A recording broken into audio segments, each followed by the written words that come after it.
வணக்கம். ரோட்டில் ஒரு நிமிஷம். எங்கே இருக்கோன்னா புதுச்சேரி டு சென்னை இந்த ரெண்டுத்துக்கும் நடுவில் இருக்க முதலியார் குப்பம் தாண்டி ஒரு இடம் தாங்க அது.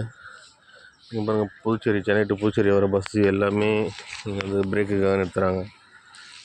ஸோ என்ன ஒரு விஷயம்னா, நம்ம தமிழ்நாடு பஸ்ஸில் எல்லா இதுலேயுமே வந்து ஸ்கேனர்னு ஒன்று வச்சிருச்சு, ஜிபே ஃபோன்பேன்ட்டு. ஸோ இந்த ஹோட்டலில் வந்து ஒரு சின்ன ஹோட்டல் வச்சுருக்காங்க. இதுதான் அந்த ஹோட்டலு. எந்த விதமான பேசிக் இதுவும் இல்லை, ஈவன் ஸ்கேனர் கூட இல்லை. குவாலிட்டி ரொம்ப புவராக இருக்குது. ஸோ இது எந்த அமைச்சர் சொல்லி இந்த பஸ்ஸெலாம் இங்கே நிற்கிதோ இல்லை தெரில. ஸோ சம்மந்தப்பட்ட அமைச்சருக்கும் சரி, மக்களுக்கு நல்லது செய்கிறதா இருந்தால் கண்டக்டர், டிரைவர், நீங்கள் நல்ல ஹோட்டலாக பார்த்து நிறுத்துங்க. இந்த மாதிரி ஒரு தரக்குறைவான ஹோட்டலில் நிறுத்த வேண்டாம். பிடிச்சிருந்தா லைக் பண்ணுங்கள், சப்ஸ்கிரைப் பண்ணுங்கள். நன்றி, வணக்கம்.